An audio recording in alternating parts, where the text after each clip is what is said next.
You know when you go to a museum and you see a display with an old clay pot and you think to yourself, that's kind of boring. Well, that might be because you're not considering its entire story. Where it came from, when was it made, by whom, why, how, and what does it say about us, our past, how we got here, and where we're going. Or maybe it's just a boring pot, but don't worry. In this video museum tour through history, we are going to have a look at the most interesting historical artifacts ever discovered. Did you know that instead of washing yourself with a sponge, you could wash yourself with a sponge? As in a sea sponge, an animal that looks like this and which has been harvested for that specific reason for millennia. In fact, the bath sponge gets its name from a sea sponge and not the other way around as some might assume. What does that have to do with artifacts? Nothing, I just thought it was interesting. Oh, and also, in the year 1900, somewhere near Greece in the Mediterranean, a ship was collecting these types of sponges. A crew member went diving in his old-school scuba suit, but when he came back up, instead of bringing sponges, he brought bad news. He terrifyingly announced that he saw a heap of dead bodies on the seafloor. However, his visor must have been dirty or something, because when someone else went down to check, he realized that they weren't bodies, but rather a whole bunch of statues. And this is how they discovered the Antikythera shipwreck, an ancient vessel that had sunk 2,000 years ago, which was probably on its way to Rome, and which was chock full of luxury items such as statues and fine furniture and jewelry and coins and all sorts of other sunken treasure. However, strangely enough, the most valuable thing that was discovered was this piece of rusty bronze that looked more like an old rock than anything else. Initially, archaeologists didn't pay much attention to it. They put it away in the "I'll have a look at it later" box, and they proceeded to play around with the pretty statues that they discovered. Except that, after a while, the mysterious rusty object cracked in twain, revealing something absolutely incredible. Inside, there was this crazy, complicated gear mechanism, a technology that seemed way ahead of its time. The mechanism was so advanced for that era that initially they just assumed it must have come from a different shipwreck much later. A crazy coincidence, like two ships sinking in the exact same spot a millennia and a half apart, seemed more likely than the incredible technology that they were witnessing. However, the more they analyzed the mechanism, the clearer it became that indeed, 2,000 years ago, someone in ancient Greece built this crazy contraption for some reason. But how? And why? And what did it do? Well, after decades of studies and x-rays and digital models, scientists reached the conclusion that the mechanism was a kind of a computer, the first computer in history. Not in the sense that you could play Minecraft on it, but rather you could use it for making advanced astronomical calculations. It could predict eclipses, the phases of the moon, the position of the planets, the motion of the sun and the moon through the zodiac, even the dates for the Olympic Games or other important festivals in the Greek world.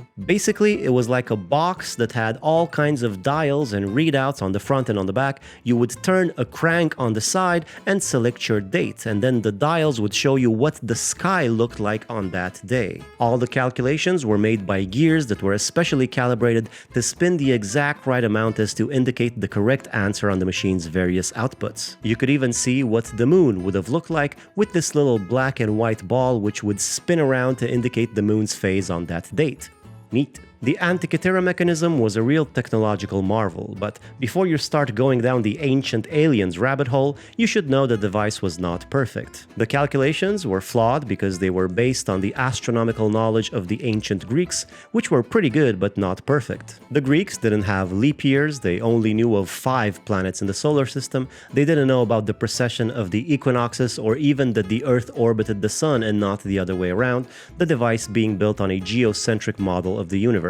Still, the predictions were impressive and good estimations. However, the more you would spin the dial to go farther into the future, the less accurate the predictions would become. As for the craftsmanship itself, it was pretty astounding. The device was quite sophisticated and advanced, however, it could be built with the materials and know-how of the time. You needed a lot of bronze, someone who knew how to finely work it, and someone who had an advanced understanding of astronomy and mathematics, especially how gear ratios work. It would have been tough, but the ancient Greeks did indeed have access to all of that. Also, similar devices had been described by Cicero, who wrote about a machine built by Archimedes, which did basically the same thing. He was probably not talking about the exact same device, but a similar one based on the calculations of Archimedes, who was the greatest scientist of his time. There were probably a bunch of these devices built, but this is the only one that survived because of the shipwreck, while the rest might have gotten recycled to recover the expensive bronze that they were made from, or maybe they would just break down down all the time and they were super complicated to fix. Anyway, it was quite a crazy item to have at the time. A physical device that would transform the movements of the cosmos and the movements of gears so that you could travel in time through a mini universe that you could hold in your hands. Pretty nuts. Technology like that would not emerge again until around 1,400 years later with the advent of mechanical clocks, and it seems that the Greeks weren't really aware of the magnitude of their invention. As Arthur C. Clarke said, if the Greeks realized what they had built and continued developing that sort of computing technology, scientific progress might have advanced much, much faster, and who knows what kind of a world we would live in today if they had actual computers in the Middle Ages. Imagine you're a soldier in Napoleon's army. You're digging in the desert when all of a sudden your shovel makes that specific noise that indicates you hit something solid. Maybe it's just a boulder, or maybe it's just a tree stump, or maybe it's one of the most important archaeological discoveries in history that would forever change our understanding of ancient Egypt. Thankfully, in this case, it was the latter, because this is how we discovered the Rosetta Stone, an ancient artifact that allowed us for the first time to understand Egyptian hieroglyphs, which until 1800 were a complete mystery. No one had any idea what hieroglyphs meant, even though they were everywhere in documents and pyramids and monuments and temples and tombs and even graffiti. People were trying to decipher these things for a millennium and a half without any success. And it's no wonder, would you understand any of this? I would just assume it's got something to do with birds. The Rosetta Stone changed everything. Today, it's incomplete, parts of it are missing, but once upon a time, it was a stele, meaning it was a kind of decorative stone slab inscribed with a message. It was displayed in temples so everyone could read the very important information written on it. And what exactly was this very important information? Was it a lost cat? Someone looking for a rental in the area? A help wanted sign? Well, no. In short, it basically said how awesome the 13-year-old pharaoh Ptolemy V was. It said he was merciful and kind and he gave food during famine and he lowered taxes and how he's good and holy and handsome and just the coolest. Kind of like an electoral banner if Egyptians actually had elections. Although if they did, I assume they wouldn't vote for a 13-year-old kid, but in any case, it's not that important what was written on the stones. Might as well have been a hummus recipe. What was important was the fact that the same text was written 3 different times in 3 different languages. Up here, it was written in hieroglyphs, those ancient Egyptian emojis. In the middle, they used demotic, a more casual form of Egyptian writing, kind of like a hieroglyph handwriting.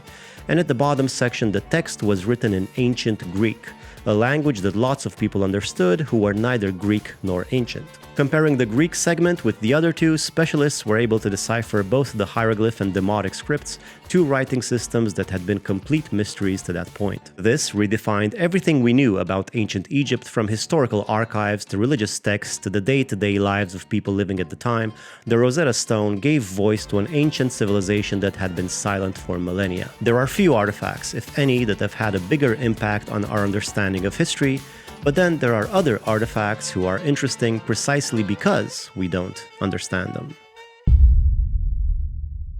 The Voynich manuscript is the most enigmatic book ever discovered. It is written in a mysterious script that nobody has been able to decipher for centuries, and maybe that wouldn't be so weird if it didn't also contain a ton of these bizarre, surreal illustrations. Things like strange plants that are found nowhere else on Earth, obscure symbols representing God knows what, mysterious diagrams with stars and constellations impossible to identify, nude women swimming in these bizarre green pipes filled with fluid, or strange machines that seem to be some kind of biological mechanism. It kind of looks like a book from a parallel reality, in which nature seems to follow different laws. The writing seems somehow familiar, but it's impossible to decipher, and it's almost as if it's trying to explain something that is impossible to understand with our flawed logic. What we do understand about the book, however, is that it was created in Europe somewhere around the 1400s, so it's pretty old. It was made at a time when Europe was beginning to emerge from the Middle Ages and started taking timid steps towards the Renaissance. It was a world in which magic, astrology, and alchemy coexisted together with new discoveries in medicine, mathematics, and astronomy. It was a kind of transitional period between mysticism and rationalism, which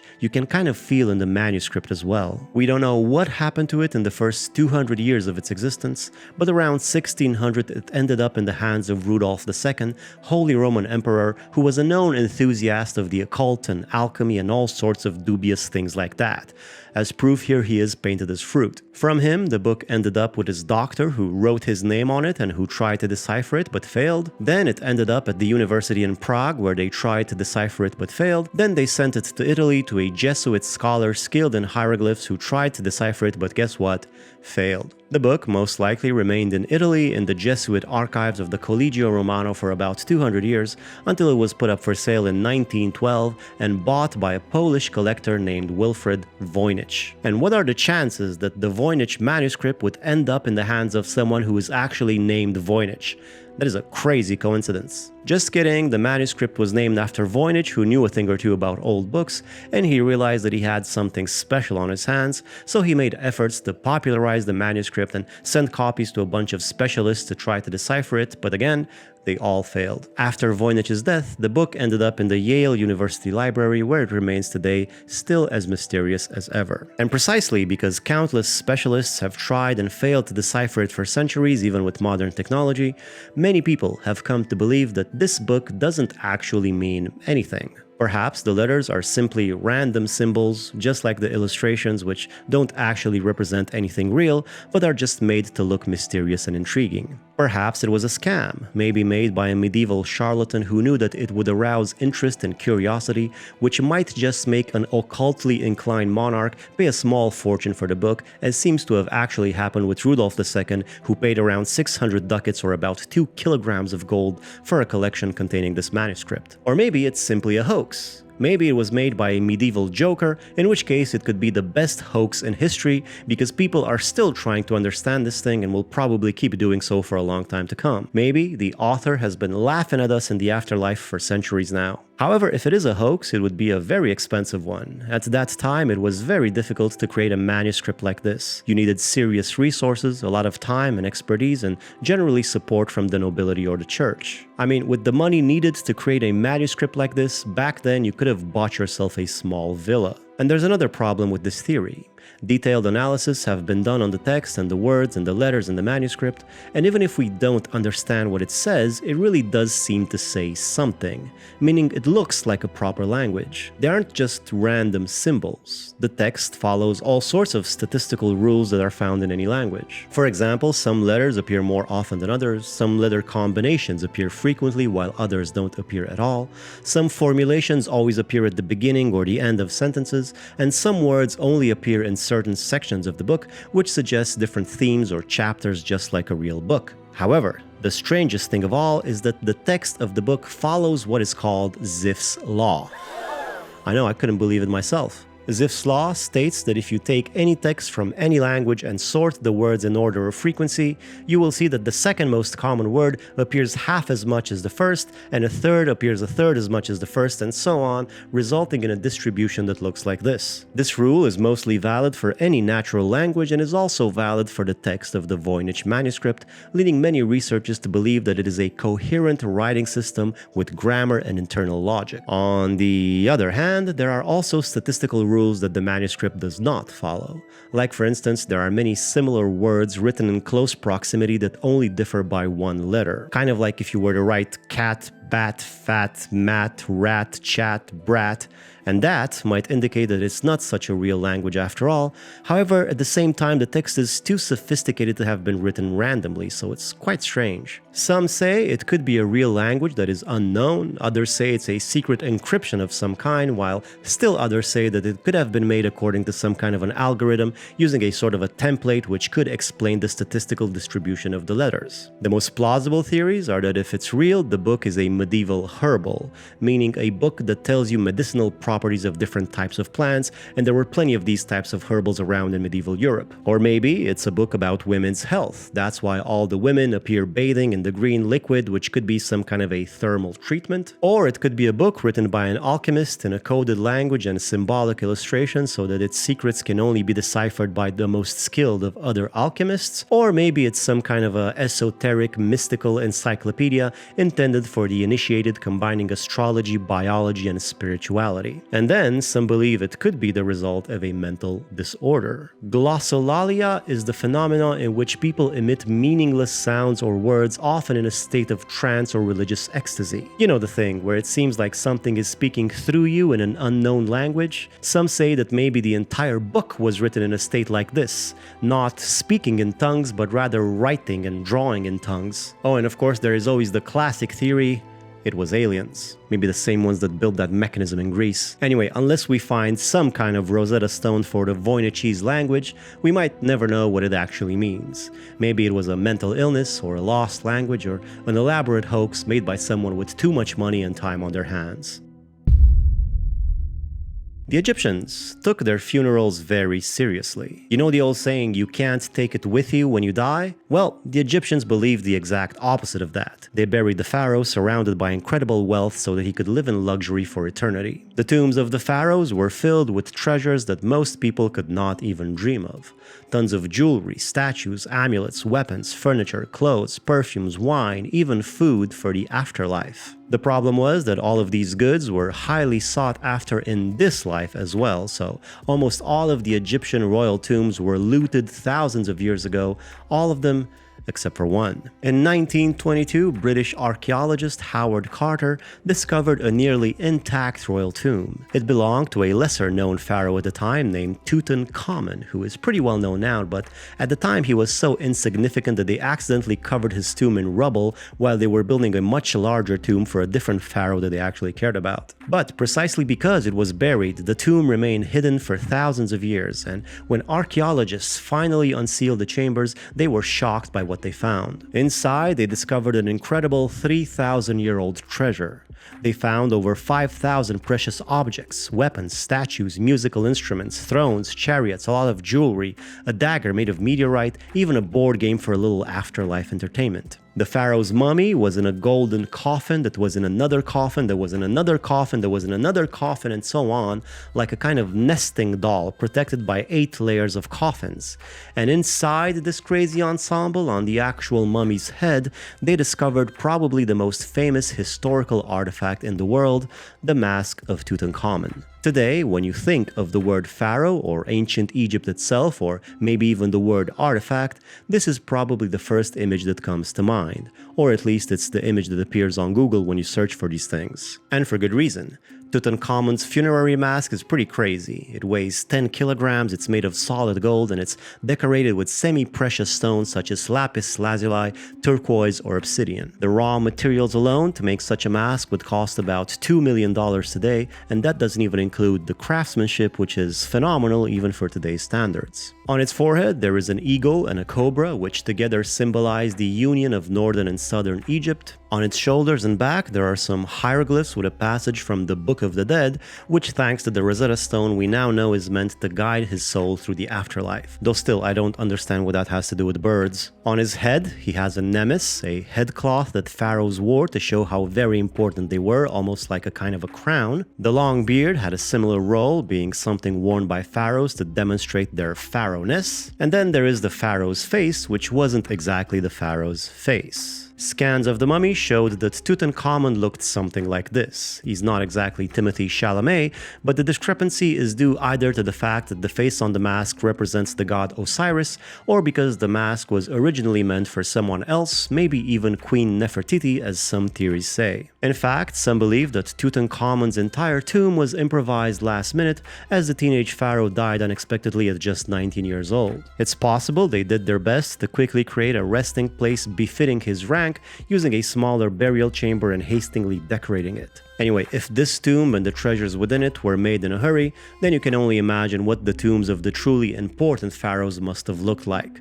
Some thieves thousands of years ago must have really hit the jackpot.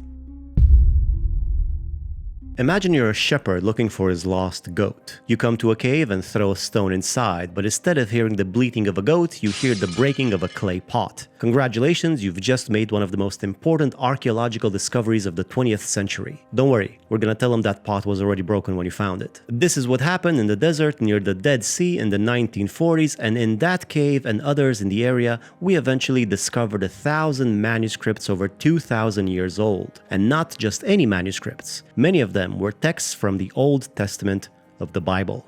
Pretty important book, maybe you heard of it. These were found in sealed clay pots, which helped preserve them over the millennia to a certain extent. Some of the scrolls were almost intact, but the vast majority were just fragments. Thousands of small pieces of text like ancient puzzle pieces that researchers have been trying to put together for decades. Besides the Old Testament, the scrolls also contained other texts, codes of conduct, prayers, religious poems, even a treasure map, but the main attraction was the Bible part. Because before this discovery, the oldest copy of the Old Testament was something called the Leningrad Codex, compiled in 1008. This was the text after which all modern translations of the Bible were made and on which much of theological study was based. The discovery of the Dead Sea Scrolls, which were over 1,000 years older, offered a unique opportunity to compare sacred texts and see how well they had been transmitted over the centuries. The result? Pretty good. Many of the biblical texts were almost identical, which is nice. It would have been a bit awkward if they weren't. No one wants a new schism. The texts were written in Hebrew, Aramaic, and a bit of Greek, the three main languages used in the region at the time. Most of the scrolls were printed on tanned animal skin in the form of parchment, but some fragments have also been found on papyrus and one even on a copper tablet. This is actually the one that contained the treasure map that I mentioned earlier. It had all sorts of directions, like between the two houses that are in the valley of Ahor, right in the middle of them, buried to a depth of 3 cubits, are 2 vessels full of silver. And this is just one of 63 such locations mentioned on the tablet, each of them containing some pretty crazy treasure which no one has found yet, otherwise they would probably end up on this list as well. It's not clear what this hoard was, but some say it could have been the treasury of the temple in Jerusalem hidden before the Roman invasion. In any case, as far as the people who wrote the scrolls is concerned, the most accepted theory is that they were an isolated Jewish community called the Essenes, who lived apart from society according to very strict spiritual practices, and the scrolls might have been their library of sorts. In any case, the Dead Sea Scrolls were one of the most important religious artifacts ever discovered, so the next time you lose your goat in the desert, don't panic, who knows what you might find. Statues are an important part of our past. They're fascinating works of art, they're strongly associated with the culture they come from, and they are an excellent way to see what people who lived thousands of years ago actually look like. There's a lot of historical figures of whom there are no paintings from that period, but there are statues of them, especially in ancient Rome or Greece. However, have you ever wondered how far back in the past you can go with these statues? Who is the oldest person represented in a sculpture? Well, the answer might not be what you expect. Venus of Hohefels is the oldest representation of a human being, and the person it represents is a woman who has no head, not much in the way of arms or legs either, but she does have other features which are, let's say, exaggerated. The sexual ones, I mean. The statuette is made out of mammoth ivory. It's only 6 centimeters tall and is about 40,000 years old. We don't know why, of all the things that could have been carved, someone decided to carve this, but what is clear is that it was not just an isolated incident of some prehistoric pervert,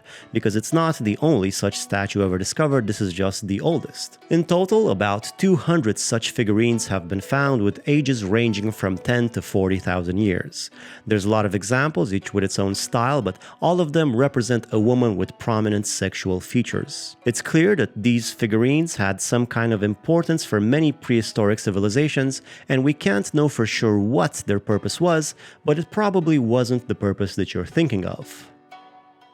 The most plausible explanation is that these statuettes were religious, spiritual, or ritual artifacts which were meant to symbolize the idea of fertility. After all, reproduction is one of our primordial instincts, people really care about their children, and giving birth at that time was a pretty dangerous endeavor. Perhaps these statuettes were kind of a talisman meant to bring luck or blessing during childbirth, a gesture of hope in a world where life hangs by a thread. Or perhaps they were used for Anyway, through these sculptures, we can see the beginnings of art, of faith, of symbolic thought represented in women who are idealized and elevated to a rank of sacred symbol of life and continuity, even if they don't have any heads.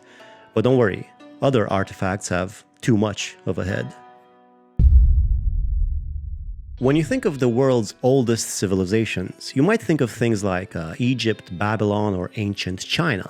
Legendary peoples you hear about all the time in movies, books, and the Assassin's Creed franchise. But we often forget that while we were busy here in the Eastern Hemisphere, on the other side of the world there was a whole separate continent with its own history, mythology, and founding civilization. And in the Americas, that founding civilization was the Olmecs. The Mayans, Aztecs, Toltecs, and other X all have their roots in the Olmec culture, a civilization that emerged over 3,000 years ago and that left behind the first cities in America, an ancient writing system, the world's oldest ball game, traces of a complex, organized, and deeply spiritual society, and last but not least, the subject of this chapter, the colossal Olmec heads. For centuries, the Olmecs have been carving these giant heads, some nearly 10 feet tall and weighing more than an elephant, and I thought my head was big. Although similar, each head is somewhat different, has its own features, and seems to represent real distinct people with unique details, expressions, and physiognomies. For instance, this one looks angry.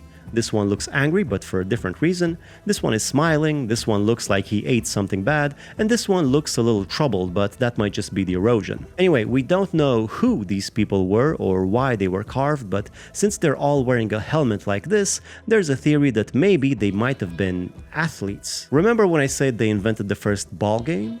Well, it was called this, and it was a very popular and important activity at the time. We discovered a bunch of ancient stadiums where they practiced this sport, and a version of it has survived to this day. And if you're like me, you've probably seen what it looks like scrolling through your phone at 3 in the morning. However, sadly, while it would be quite adorable if these heads were actual Mesoamerican sports stars, in reality they were probably various leaders who ruled the Olmec cities and who were immortalized in stone as symbols of their authority and prestige. This theory is also supported by the fact that many of the heads were discovered intentionally buried, which suggests that they were replaced as new leaders emerged as a form of ritual transition of power or a form of commemoration. As far as those helmets, maybe they weren't necessarily worn for athletics, but rather as a sign of rank or ritual pieces or something you wore on your head as an important leader, similar to pharaohs or kings or Romans. Boy, hats were really important to ancient peoples, huh? I guess I can relate. The colossal heads were carved from basalt stone, brought from dozens, sometimes over 100 kilometers away. They were somehow transported over enormous distances to be displayed in the ceremonial centers of the cities. We don't know how they got them from one place to the other, but it probably wasn't easy, especially since the Olmecs didn't have any beasts of burden like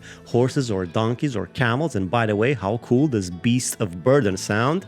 They also didn't have any metal tools, they didn't even have any wheels. Except for on their toys, they had wheels on their toys for some reason, but anyway, only one of these giant heads was found near where the stone was quarried, but it was unfinished.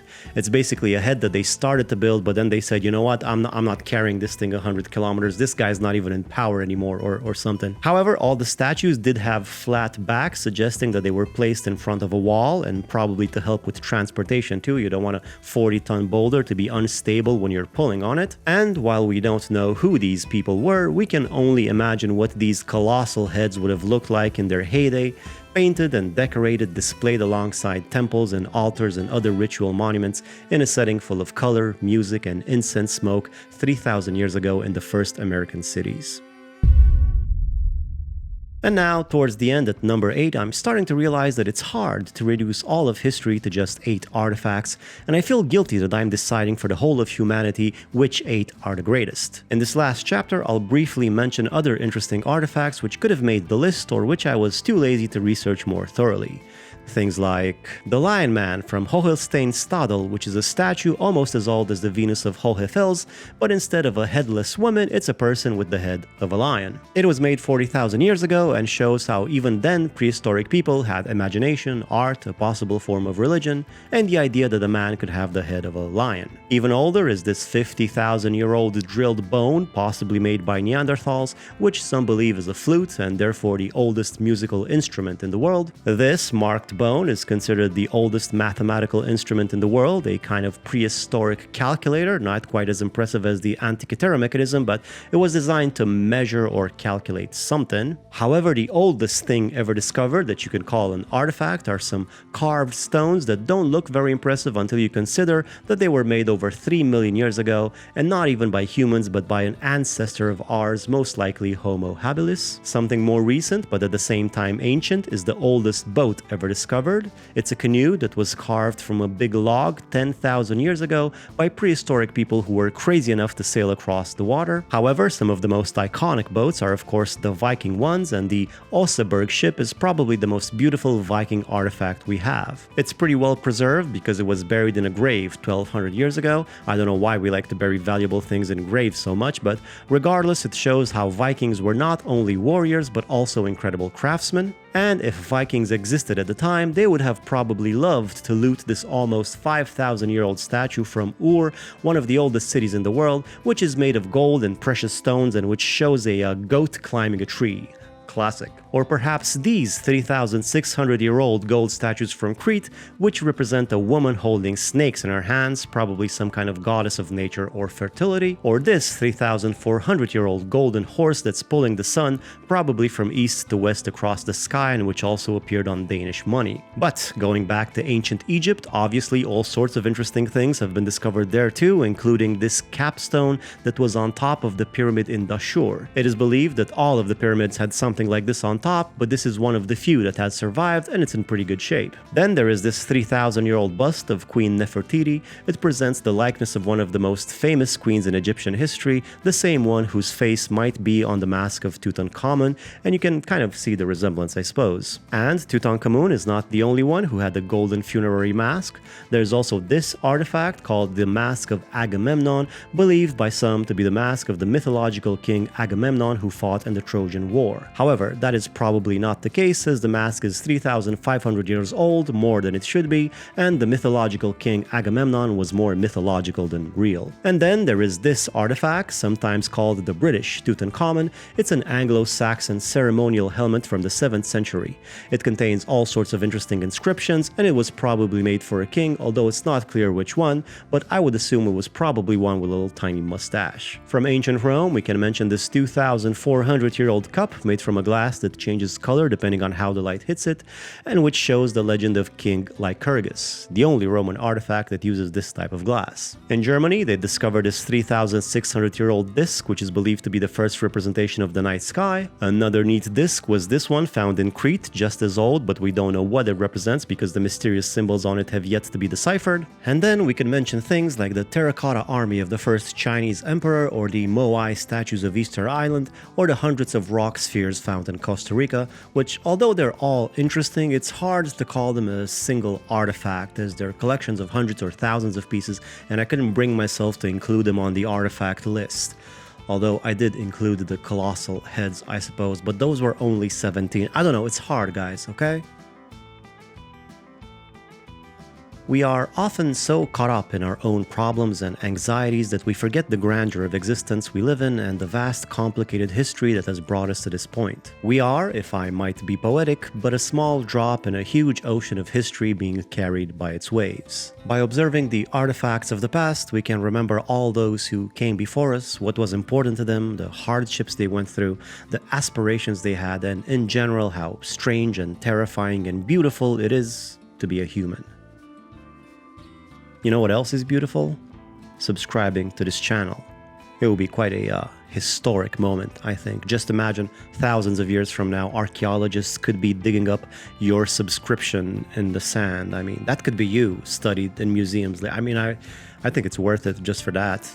You know, just subscribe, bell, all that.